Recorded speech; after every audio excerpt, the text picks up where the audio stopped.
Hey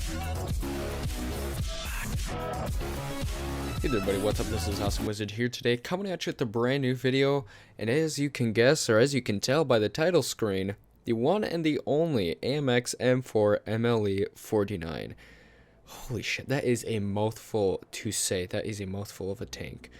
And, you know, this is a Tier 8 French heavy tank, and as it's advertised by Wargaming, or World of Tanks, they say it's not your typical heavy.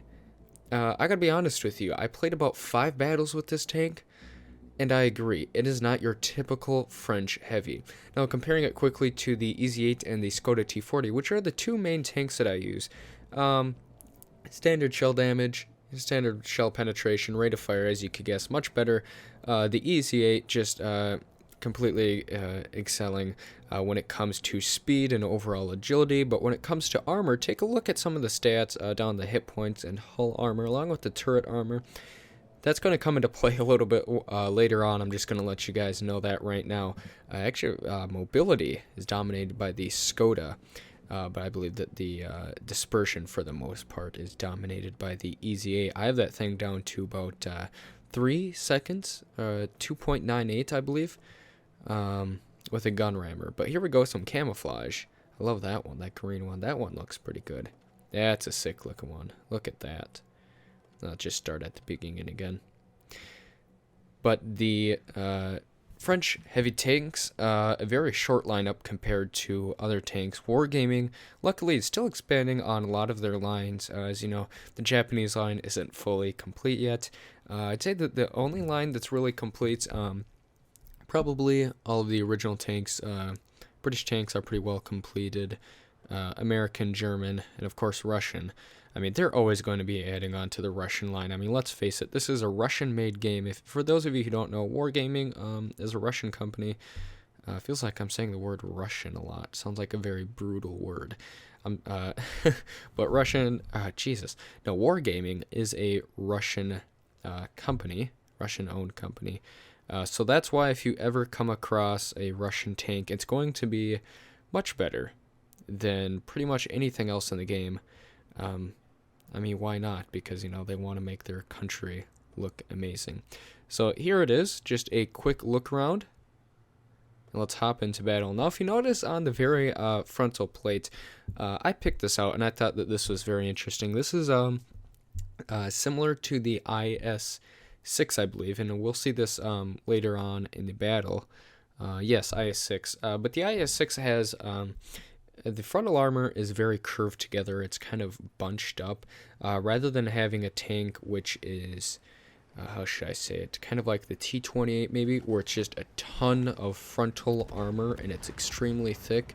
You know, maybe the ONI, the OI, the OHO, all of the Japanese tanks where it's just a ton of armor that you have to try and penetrate. A lot of the German tanks are like this. The AMX actually shares some qualities with the IS-6, being that rather than just having a ton of frontal armor, why don't you just take the armor, slope it up, and actually bunch it together? And I'll show a little bit of this frontal armor here. Maybe get a quick look at it. But it's very bunched together.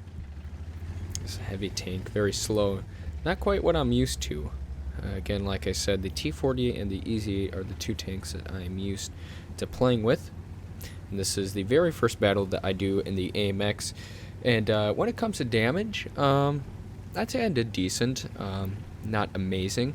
There was one battle, however, and I wish I would have been recording this. Man, it was me and 3 other tanks, and they were all taken out, and I was against maybe 2 IS-6, a T-32, an M4A3E2, a couple other enemy tanks, and I just held this flank down. I have some photos. I'll maybe throw them up on the screen.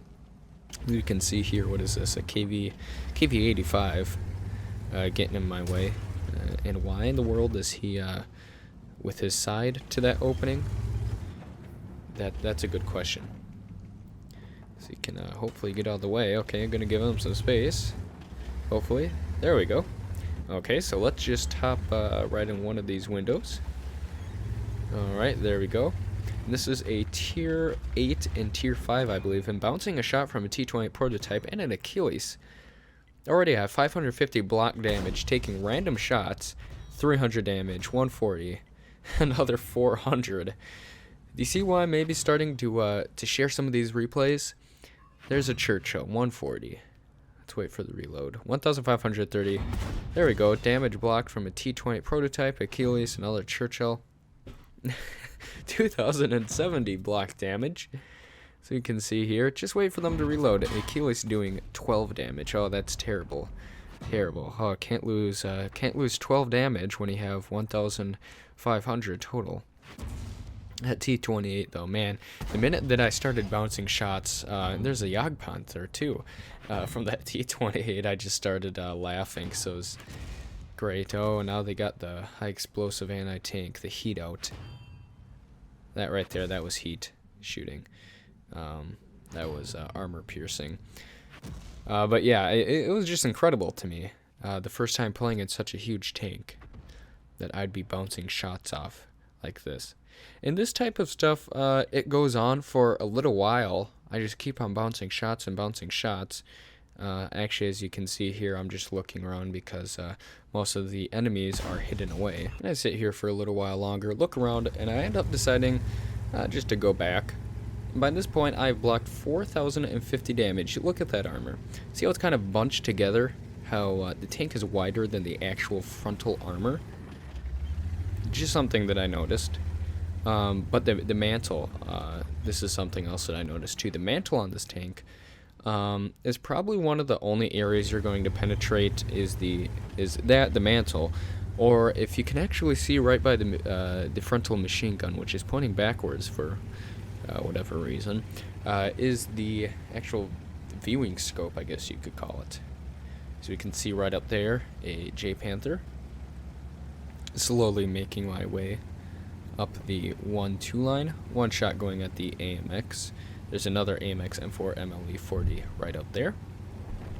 And the reload time on this, it isn't terrible. I think the gun overall, it has some decent penetration, some decent damage. It to me isn't anything to brag about. When you're in a battle with a bunch of tier 7s and tier 6s, yeah, believe me, you're going to be doing a ton of damage. And believe me, I'll be doing some damage here in just a minute. But when I started to get into the tier 10 battles, I won maybe like 3 battles and I did a ton of damage in lower tiers. But the minute that I got into tier 10s, it was possible to bounce shots. But playing in a heavy where the only place that your armor is thick enough, I guess, so to speak, that you won't be penetrated or won't be penetrated as much, is the frontal armor, such as this. It isn't such a good idea, as we can see right over there. FCM. There we go, 280 damage, calling him out. And the gun overall isn't that accurate, and there's 90 damage, taking out the FCM. So far doing 280 damage. But every now and then you'll be lucky enough to hit a shot, and I think part of this has to do with the fact that my crew is not all the way trained up. Looking around, there we go, the AMX, other friendly AMX has 3. There's an AMX CDC who has 4 on the enemy team. It's a 10-7 battle, and I'm a little bit nervous because I don't know where this T28 prototype is. Jagdpanther is already taking out. We have a Panther 2, Indian PZ, T25AT, and an SU-100 all the way up on the right flank. For whatever reason, the KV-85 is not pushing up. He's just sitting in there. Over him, I'd be moving up a little bit. But we need to push this left flank. There we go. There's the T28 prototype. We need to push this left flank in order to win. And, oh, this is just heaven to me. 340 damage. Just beautiful. After all those years of playing World of Tanks, and having a giant T28 just one-shot me, and being able to penetrate him right behind. Okay, maybe not right behind, but in the side of the turret. Oh, just beautiful. Just music to my ears. So let's reload here quick. Oh, 51 damage. The other Amx M4 49 took him out, leaving to me to either capture the base or take out the enemies. And I decided, well, hell, I've already bounced 4,050 damage. So let's just move up this hill, and that's exactly what I do. You can see that the enemy WZ-111 has taken out, what was that, the Indian PZ, excuse me? That's what it appears to be. And I am not using the World of Tanks replayer or whatever it is. I haven't figured out how to use that, so this is just my regular old NVIDIA Shadowplay. Usually when I get other recordings sent over to me, they will be from the World of Tanks replay. The benefit of not using that is that, here we go, IS-6, excuse me, WZ, it's a WZ-11. Here we go. Okay, so getting right up to him, bouncing a shot from another, from a Panther 2. You can see how his armor is bunched up, hitting the turret, not doing anything. T-2065P hitting me once. He's trying to ram me, so I decide to back off, ankle my armor a little bit. For whatever reason, that T-65 backs off and doesn't actually go around me. Finding some side armor right there. 83 damage, taking him out, and there we go. There's an Achilles. 87 capture points on the base. Reloading. And unlocking. 274 damage. See, the problem is that if I didn't use NVIDIA Shadowplay, as I ram into the enemy, I could be losing these replays through the updates. But there you go, 1,100 damage, 4,290 damage blocked, and 572 spotting damage. So that was a pretty fun battle there. The very first one. There we go, mission complete with honors.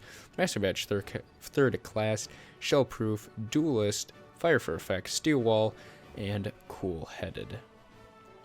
That is only my 8th. That's only my 8th shell proof duelist. But it feels like my win rate and my win rate will be going up after playing with this tank, and I'm actually considering buying it for $60. Yes, it's on sale until December 5th.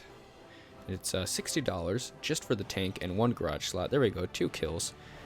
Some of the highest damage I did of the team, which was only in the last few minutes, which was surprising. But on to sale until December 5th, so be sure to get your hands on that. And it's a very expensive tank, I understand, and it's only with the garage slot. If you want it fully loaded, coming with all their extra little stuff, be expecting a hefty fine, and they do not allow you to pay in gold.